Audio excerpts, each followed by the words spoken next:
Hello बच्चों। तो आज एक नई प्रॉब्लम के साथ आपके पास आया हुआ हूँ। इस आप इस प्रॉब्लम में देख पा रहे हैं कि find the equation of normal line to the curve. एक कर्व का इक्वेशन दिया हुआ है which is parallel to the line x plus 3y equal to 4। Question क्या कहना चाह रहा है ये मैं आपको समझाऊंगा, लेकिन एक मेन कॉन्सेप्ट आप जो कैच कर पा रहे हैं कि नॉर्मल लाइन एक नॉर्मल वाली कॉन्सेप्ट है। इससे जस्ट पहले मतलब मैंने एक ऑब्जेक्टिव टाइप प्रॉब्लम डिस्कस किया था जिसमें क्या कि मैंने स्लोप ऑफ नॉर्मल के बारे में बात किया था। स्लोप ऑफ नॉर्मल के बारे में बात किया था। आप अगर उस वीडियो को नहीं देखे हैं तो आप उसको रेफर कर सकते हैं, क्योंकि उसका कुछ कॉन्सेप्ट यहाँ पर यूज होगा। हालांकि वो 1 मार्क्स क्वेश्चन थी, तो एक मिनिमल कॉन्सेप्ट था, लेकिन ये 5 मार्क्स क्वेश्चन है तो इसमें आपको कुछ ज़्यादा मेहनत करनी है। बट कोई नहीं, चलिए इस प्रॉब्लम को शुरू करते हैं। तो सबसे पहले आप देखो कि आपका मेन पर्पस है find the equation of normal line. आपको इक्वेशन फाइंड आउट करनी है लाइन की, जो कर्व के रिगार्डिंग दिया हुआ है। कर्व ये है which is parallel to the line x plus 3y equal to 4। तो क्या क्या करना है, पहले सबसे पहले आप लिख लो कि आपको गिवन क्या है। ठीक है, तो given equation of curve, given equation of curve आपको दे रखा है 3x² minus y square equal to 8। ठीक है, उसके बाद आपको एक और इन्फॉर्मेशन दे रखा है। इन्होंने कह रहा है कि जो एक नॉर्मल लाइन्स होगी ना जो आपको फाइंड आउट करना है, वो पैरेलल है इस लाइन के। यानी क्या, लाइन पैरेलल, ऐसे पैरेलल लिखते हैं ना, टू नॉर्मल लाइन। उसका इक्वेशन क्या देता है, x plus 3y equal to 4। ये दो इन्फॉर्मेशन आपको दे रखी है। आपको फाइंड क्या करना है, टू फाइंड, बता रखा है इसमें, equation of the normal line, है ना, equation of the normal line. Okay, alright. तो आपको ये फाइंड आउट करना है। तो सबसे पहले मैं कुछ कॉन्सेप्ट आपको बता रहा हूँ जिसकी आपको जरूरत पड़ेगी, रिक्वायरमेंट है। ठीक है, सबसे पहले ये रिवीजन करवाया रहता हूँ मैं आपको। आपको पता होना चाहिए कि स्लोप ऑफ टेंजेंट, जिसको एम टी भी बोलते हैं, इसको रिप्रेजेंट किया जाता है d y upon d x से। दूसरी बात आपको पता होना चाहिए कि स्लोप ऑफ टेंजेंट और स्लोप ऑफ नॉर्मल को अगर मल्टीप्लाई किया जाए तो -1 के बराबर होता है। इसका मतलब आप कह सकते हैं स्लोप ऑफ नॉर्मल जो होगा वो -1 time upon slope of tangent होगा, है ना। और स्लोप ऑफ टेंजेंट की जगह पर आप क्या रिप्रेजेंट कर सकते हैं, d y upon d x. ये एक छोटी सी बात है जो आपको पता होनी चाहिए। ठीक है, तो सबसे पहले हम क्या करते हैं, अब स्टार्ट करते हैं सॉल्यूशन। तो आपको जो गिवन कर्व है, अब इसका इक्वेशन को लीजिए। ठीक है, वी हैव कर्व, क्या है curve, 3x² minus y square equal to 8। लिख लो इसको, x² minus y square equal to 8। यहाँ पर लिख, differentiate both side with respect to x। ठीक है, विद रिस्पेक्ट टू x तुम्हें डिफ्रेंशिएट करना है दोनों साइड, लेफ्ट साइड भी राइट साइड भी। तो अब क्या करना है, डायरेक्ट जैसे जैसे मैं लिख रहा हूँ उस तरीके से स्टेपिंग लिखते चलोगे तो एक भी मार्क्स नहीं कटेंगे, तुम्हें पूरा का पूरा मैक्सिमम मार्क्स अवार्ड होगा। तो 3x² minus y square equal to d over d x और 8। तो तुम एक बात कॉन्सेप्ट तो जानते होगे कि अगर डिफरेंशिएशन किसी भी कांस्टेंट टर्म का करें तो ये तो तुम्हें जीरो मिलेगा, है ना। ऑल राइट, और एक नॉर्मल फार्मूला तुम्हें पता होगा, मैं उम्मीद कर रहा हूँ, d over d x x raise to the power n. कैसे करते हैं डिफरेंशिएशन इसका, n x raise to the power n minus one, है ना। तो इसका यूज करते हैं अपन। इसको सबसे पहले सेपरेट कर लो। तो सेपरेट करोगे तो क्या होगा, 3 कॉन्स्टेंट उसको बाहर निकाल लिया, d x x square minus d over d x y square equal to, ये जीरो हो गया, ठीक है ना। तो अब दिस इम्प्लाइज 3, इसका हो जाएगा तुम्हारा 2x। ठीक है, dx का तो 1 माइनस 2y, और ये हो जाएगा तुम्हारा dy upon dx equal to 0। इसका मतलब क्या हो गया, इसका मतलब हो गया 6x माइनस, ठीक है, 2y dy upon dx equal to 0। ठीक है, अब तुम इसको क्या करो, लिखो dy dx सही रहने को तो लिखते हैं माइनस dy अपॉन dx, ये इधर चल जाएगा, क्या हो जाएगा -6x। अब तुम क्या कर सकते हो, ये जो टर्म है इसको इधर भेजोगे, ठीक है, और ये माइनस कैंसिल हो जाएगा। तो तुम्हें यहाँ पे से मिलेगा ये कैंसिल हो गया। ठीक है, 2 से इसको भी काट दो, कितने बार में, 3 बार में। तो d y over d x equal to तुम्हें मिल रहा है 3x अपॉन वाई। ठीक है, 1 मिनट मैं जरा पेज ऐड कर लूँ।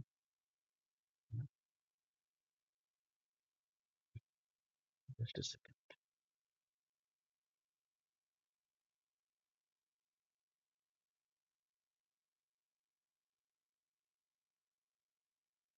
चलो, तो अब क्या है, क्या कि ये d y by d x क्या था, d y by d x को तुम क्या बोलते हो, स्लोप ऑफ टेंजेंट है ना, स्लोप ऑफ टेंजेंट है, ध्यान रखना। तो तुम बताओ स्लोप ऑफ नॉर्मल क्या है, अभी मैंने यहाँ कॉन्सेप्ट बताया, इसका यूज करना है तुम्हें, इसलिए स्लोप ऑफ नॉर्मल यहाँ लिखो, इसलिए स्लोप ऑफ नॉर्मल जो होगा वो होगा -1 ओवर क्या, d y upon d x. ठीक है, तो यहाँ बताओ तुम -1 d y by d x की जगह पर क्या है अपना, 3x अपॉन वाई पुट करो, तो ये देख लो 3x अपॉन वाई, तो ये क्या हो जाएगा, -y अपॉन 3x। चलो, एक कॉन्सेप्ट मैं तुम्हें समझा देता हूँ कि तुम इसमें कंफ्यूज मत हो। देखो क्या है, क्या कि अगर तुम्हें मान लो दिया हुआ है a बटे और ये b अपॉन सी ऐसे दिया हुआ है ब्रैकेट में, तो इसको कैसे लिखोगे तुम, इसको लिखोगे a अपॉन बी, ये c ऊपर चला जाएगा इंटू सी। लेकिन अगर तुम्हें a अपॉन बी ऐसे दिया हुआ है सी, तो इसको कैसे लिखोगे तुम, इसको लिखोगे ए बटे बी इंटू सी। मतलब कंफ्यूज मत होना चीजों में कि क्यों क्या कहाँ लिखा हुआ है। ठीक है, तो यहाँ पर जो टर्म है वो पहले वाले का टाइप का था, मतलब ए अपॉन बी बटे सी, तुम देख रहे हो ना, ये ए है और ये बी बटे सी की जगह पर है। तो इसको हम कैसे बताए थे, क्या करना है इसमें, ए सी अपॉन बी होगा, यानी क्या, क्या कि ये टर्म ऊपर चला जाएगा, तो उसी तरीके से ये वाई जो है यहाँ ऊपर चला गया और ये 3x रह गया, तो यहाँ पर क्या हो गया, -y अपॉन 3x। इसमें कंफ्यूज मत होना। ठीक है, बच्चे कंफ्यूज हो जाते हैं इसमें, तो मतलब मेहनत खराब हो जाती है ना इतना करने के बाद। अब देखो, दूसरा कॉन्सेप्ट का यूज करने का, अभी तक मैंने सिर्फ पहले इन्फॉर्मेशन को यूज करके ये रिजल्ट प्राप्त कर लिया है ना। दूसरा क्या कह रहा है कि यहाँ पर कि a line parallel to normal line, वो ये दे रखा है। अब तुम बताओ मुझे कि अगर कोई लाइन, एक फिर मैं कॉन्सेप्ट यहाँ तुम्हें दे रहा हूँ, कि अगर कोई लाइन मान लो ये लाइन है, ठीक है, पहला इसको मान लो लाइन ए, और मैं ये कहता हूँ ये लाइन जो है बी के पैरेलल है, और बी का जो इक्वेशन है y equal to m x plus c one है। ठीक है, तो अगर मैं कह रहा हूं, अगर ये इंफॉर्मेशन दिया हुआ है कि लाइन ए इज, है ना, पैरेलल टू लाइन बी। ठीक है, अगर ये कह रहा है लाइन ए पैरेलल है किसके, लाइन बी के, तो इसका मतलब तुम समझ जाना कि लाइन बी का जो स्लोप होगा वही लाइन ए का भी स्लोप होगा। मतलब हम कह रहे हैं कि एक लाइन का इक्वेशन तुम्हें पता है, ठीक है, और कोई भी कह रहा है कि दूसरा लाइन जो है उसके पैरेलल है। तो अगर दो लाइन आपस में पैरेलल होंगे, पैरेलल मतलब समानांतर, अगर दो लाइन आपस में समानांतर होंगे तो उसका स्लोप क्या होगा, इक्वल होगा। ठीक है, इसका मतलब क्या, मुझे एक चीज पता है कि इसका इक्वेशन क्या होगा, इसका इक्वेशन होगा y equal to m x और प्लस कुछ भी, पता नहीं, कोई भी कांस्टेंट नहीं पता, ये कांस्टेंट की वैल्यू बाद में पता चल सकता है, लेकिन इतना तो कन्फर्म है कि इसका स्लोप अगर m है तो इसका भी स्लोप m होगा। मैं उम्मीद करता हूँ ये पता होगा कि अगर y equal to m x plus c one लिखा हुआ है, तो m क्या है यहाँ पर, स्लोप में यहाँ लिख देता हूँ फिर भी, m क्या है, स्लोप है। ठीक है, स्लोप ऑफ द लाइन, समझ गए। तो इसका मतलब क्या, दिए गए इन्फॉर्मेशन से तुम्हें क्या पता चल गया कि इस नॉर्मल का लाइन का जो स्लोप होगा और जो स्लोप मैंने फाइंड आउट किया है दोनों बराबर होना चाहिए। चलो ठीक है, अब लिखता हूँ मैं, ठीक है ना, from given line, from given equation of line. ठीक है, तुम्हें एकदम इसी तरीके से स्टेप को फॉलो करना है। तो क्या दे रखा है, लाइन का equation x plus 3y equal to 4। चलो लिख लो, x plus 3y equal to 4। अब तुम्हें स्लोप फाइंड आउट करनी है। अगर तुम्हें, देख लो, अगर तुम्हें स्ट्रेट लाइन का वो कॉन्सेप्ट याद है कि जिसमें से कि y equal to m x plus c वाला, जिसमें कहीं यानी क्या, x का जो भी कॉफिशियंट होगा वो इसका स्लोप होगा, अगर वो इस फॉर्मेट में रहा तो। ठीक है, अगर ये कॉन्सेप्ट याद है तो ठीक है, अदरवाइज क्या करना है, सीधा डिफरेंशिएट कर दो। ठीक है, तो इसको चलो कैलकुलस यूज कर डिफरेंशिएट ही कर दो। तो इसको लिखो तुम ऐसे, further differentiate both side with respect to x. ठीक है, तो डिफरेंशिएट करते हैं, d over d x, total term को ले लिया, x plus 3y equal to 4। चलो सेपरेट कर दो, d over d x into x plus ये 3 कॉन्स्टेंट है, बाहर लो डिफरेंशिएशन के, d over d x into y equal to, इधर भी लो डिफ्रेंसिएशन, इधर भी तो करना था। तो तुम्हें तो क्या पता है कि ये कांस्टेंट था, तो कांस्टेंट डिफरेंशिएशन क्या होता है, हमेशा जीरो होता है। तो मैं इतना लिखने की जगह यहाँ डायरेक्ट जीरो लिख देता हूँ, ठीक। अब देखो यहाँ D x upon d x, इसका तो वन हो जाता है, प्लस थ्री, ये तो तुम्हारा d y over d x हो गया इक्वल टू जीरो। तो इसका मतलब यहाँ से slope d y over d x equal to कितना हो जाएगा, माइनस वन बाय थ्री, ठीक। यानी क्या कि ये जो स्लोप है वो, बोलो स्लोप ऑफ ये नॉर्मल जो निकाले ये दोनों बराबर है। अब कंफ्यूज हो सकते हो कि सर अभी तो आपने बताया क्या कि d y by d x slope of tangent होता है, और अभी आप इसको इक्वेट कर रहे हो नॉर्मल के स्लोप के साथ, तो वो कैसे? तो वो इसलिए क्योंकि मैं यहाँ पर टेंजेंट की बात नहीं कर रहा, मैं यहाँ पर डायरेक्टली ये बात कर रहा हूँ, ये इन्फॉर्मेशन ही मुझे दिया हुआ है, ये लाइन जो है वो आपके नॉर्मल के पैरेलल है। तो इसका मतलब इस लाइन का जो स्लोप होगा वही स्लोप मेरे नॉर्मल का स्लोप होगा। तो मैंने नॉर्मल का स्लोप मेरे कर्व से दिया हुआ जो है वो मैंने यहाँ फाइंड आउट कर चुका, ठीक है, निकाल लिया मैंने यहाँ। लेकिन यहाँ पर जो दूसरा जो कॉन्सेप्ट है, इसको डिफरेंशिएट करके मुझे इसका स्लोप को फाइंड आउट करना, तो स्लोप निकालने का डायरेक्टली तरीका यही होता है। अगर सीधा सीधे बोले तुम्हें किसी कर्व का स्लोप बताओ, तो वो स्लोप ऑफ टेंजेंट की ही बात करते हैं, यानी स्लोप की ही बात करते हैं, तो डायरेक्टली तुम d y by d x लिखोगे, ठीक है, तो कोई कंफ्यूज होने की जरूरत नहीं है। तो तुम क्या करो, इसको इक्वेशन फर्स्ट मान लेना और इसको इक्वेशन सेकंड मान लेना। अब लिखो equating equation one and two we get, ठीक है। तो अब देखो क्या है, इक्वेशन पहला क्या बता रहा है तुम्हें, minus y upon three x. चलो ठीक है, minus y over three x. Equation दूसरा क्या बता रहा है तुम्हें, minus one by three, minus one by three. चलो इसको सॉल्व करो, इसको सॉल्व करोगे तुम क्या देखोगे, तुम देखोगे ये थ्री कैंसिल हो गया, ये माइनस कैंसिल हो गया। इसका मतलब तुम्हें क्या बचा, वाई इक्वल टू एक्स। अब वेट कर लो, ये y इक्वल टू एक्स एक रिलेशन मिला है तुम्हें। तो तुमको मैंने जब सबसे पहला कॉन्सेप्ट बताया था ना, मतलब जो फर्स्ट ऑब्जेक्टिव टाइप में, तो मैंने तुम्हें एक और चीज बताई थी जो मैं अब यहाँ पे से लिख रहा हूँ, कि जब भी तुम्हें बात करेगा स्लोप ऑफ नॉर्मल या स्लोप ऑफ टेंजेंट, वो किसी पॉइंट के बारे में बात करेगा, हम किसी पॉइंट के रिस्पेक्ट में ही निकाल सकते हैं। तो यहाँ तो कहीं पॉइंट तो है ही नहीं, कैसे फाइंड आउट करते? तो अब ये रिलेशन मुझे मिला है, ठीक है, इतना सॉल्व करने के बाद एक रिलेशन मिला है। इस रिलेशन को मैं वापस से पुट करूंगा मैन गिवन कर्व में, ताकि मुझे पॉइंट मिले, वो कैसे मैं दिखाता हूँ। ये इक्वेशन थर्ड मान लो, ठीक है ना। अब लिखो put equation three in given curve. Okay, तो तुम्हारे कर्व का इक्वेशन क्या दे रखा है, कर्व मुझे दे रखा है three x square minus y square equal to eight, ठीक है, देखो यहाँ पे three x square minus y square, ठीक है। तो पहले लिख लेते हैं इक्वल टू एट, ये कर्व है। तो पुट कर दो, किसी की जगह पे पुट कर दो, कुछ भी, थ्री एक्स स्क्वायर माइनस, चलो मैं वाई की जगह पे पुट कर रहा हूँ। तो वाई की जगह पर क्या पुट करना है, एक्स एक्स स्क्वायर, ठीक है, इक्वल टू एट।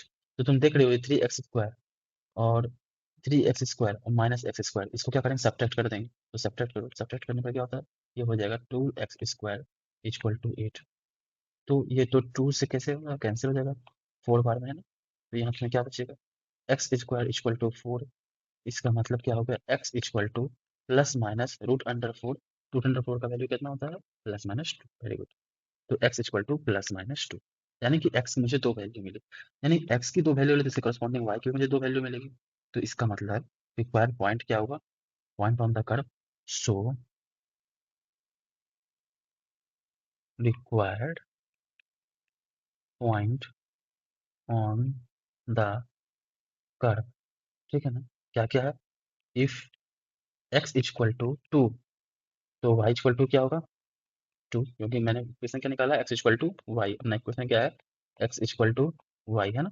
तो जब एक्स इक्वल टू टू होगा तो वाई भी सेम है, तो टू ही होगा। और if x equal to minus two, तो y equal to minus two. तो हमारे पास क्या क्या पॉइंट हो गया, two comma two minus two comma minus two, ये दो पॉइंट हो गए। यानी इस दोनों के पॉइंट मुझे इक्वेशन ऑफ नॉर्मल देना है, तो स्लोप ऑफ नॉर्मल क्या हो जाएगा, ठीक है ना, इस दोनों पॉइंट के। तो चलो सबसे पहले सो पहले इसको फर्स्ट मान लो, यानी क्या कि ए पार्ट मान लो, है ना, इसको बी पार्ट मान लो, ठीक है।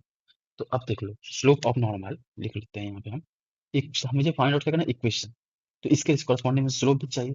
उससे पहले एक कॉन्सेप्ट मैं तुम्हें और देना चाहता हूँ, तुम्हें पता होना चाहिए कि हम इक्वेशन ऑफ लाइन कैसे लिखते हैं। देखो, if a line having slope m, ठीक है, तुम्हें स्लोप दिया हुआ है m and it's passes through a point, और ये लाइन एक पॉइंट से पास कर रहा है, ए कोमा बी दिया हुआ है, ठीक है, point, then equation of line is given by, तो इक्वेशन कैसे दिया जाएगा देख लो, y माइनस बी, y का कोऑर्डिनेट सब्ट्रैक्ट करो, equal to m slope time x minus e, ठीक है। ये होता है फॉर्मूला, ये कॉन्सेप्ट है, ये 11th में हम लोग पढ़ चुके हैं। अगर नहीं पढ़े हो तो कोई बात नहीं है, यहाँ रिवीजन कर लो।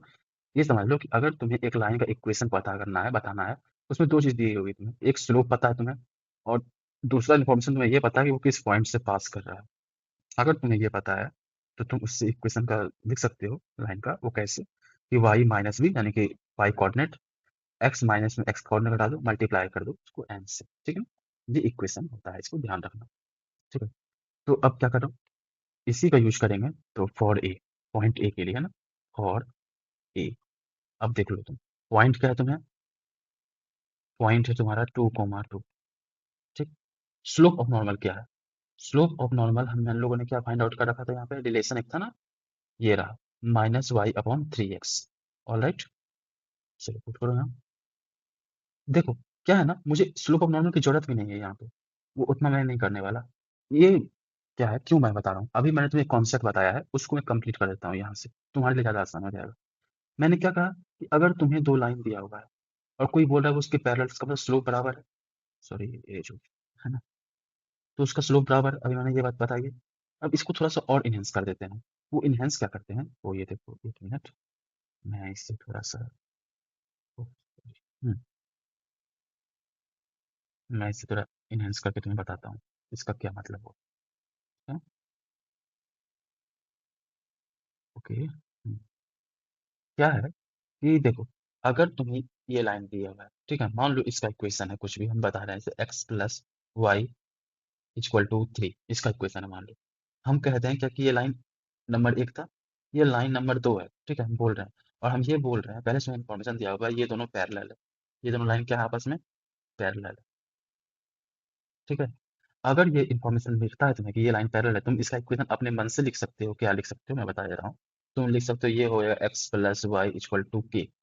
अब तुम पूछोगे सर के क्या है, के एक कांस्टेंट है, कुछ भी है पता नहीं मुझे, इसकी वैल्यू सर कैसे पता होगी, कि बस तुम्हें एक चीज और बताना चाहिए, क्या, ये लाइन किस पॉइंट से पास कर रहा है। अगर मैं तुम्हें बोल दूं कि इस पॉइंट का, मान लो ये पॉइंट ए कोमा बी से पास कर रहा है, तो तुम क्या करोगे, इसमें एक्स की जगह पर ए रखोगे, वाई की जगह पर बी रखोगे, इससे तुम्हें के का वैल्यू पता चल जाएगा, उस के वैल्यू को वापस इसमें रख दोगे, तुम्हें मिल जाएगा रियल आंसर, समझे, ये तुम्हारे लाइन का इक्वेशन हो जाएगा।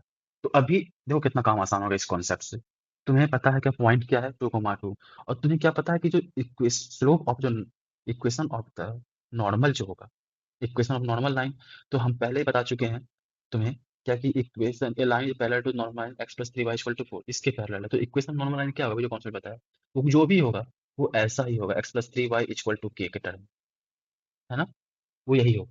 अब मुझे पता करना है ये के की क्या वैल्यू है, तो उसके लिए मेरे पास पॉइंट है, क्योंकि लाइन का पॉइंट मुझे पता होना चाहिए। तो अब तुम देख लो इक्वेशन ऑफ नॉर्मल क्या है, तुम यहाँ देखो, इक्वेशन, ठीक है, ऑफ नॉर्मल क्या बताया, x plus 3y equal to के।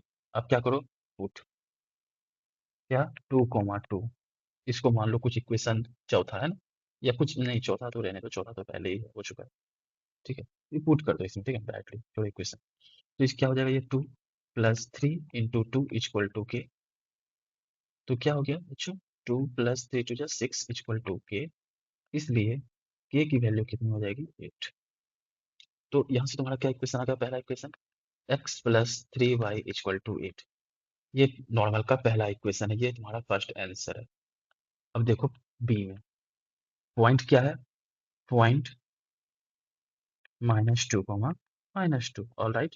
देखो इक्वेशन ऑफ नॉर्मल क्या था, जो कि वो पहले तो बता चुके हैं, x प्लस 3y, है ना, इक्वल टू के बराबर है, पुट कर दो इसमें अगेन,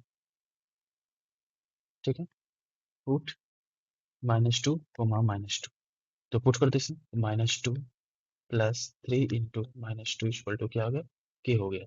तो इसका मतलब हो गया ये -2 -6 इक्वल टू के, इसलिए के इक्वल टू कितना हो गया बच्चों, -8।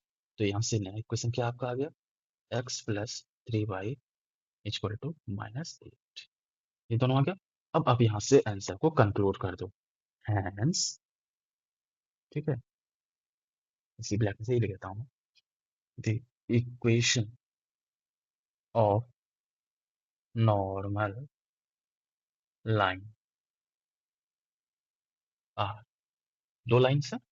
सबसे पहले लिख देना आप x plus 3y equal to 8 and x plus 3y equal to -8। ये आपका फाइनल हो गया आंसर। तो आपको इतने स्टेप्स में अगर आप ऐसे स्टेप बाय स्टेप इस सॉल्यूशन को करोगे तो आपको पूरे के पूरे 5 नंबर इसमें जरूर मिलेंगे। देखो क्या था, क्योंकि प्रॉब्लम एक बहुत ही सिंपल था कि इक्वेशन ऑफ नॉर्मल लाइन में फाइंड आउट करना था।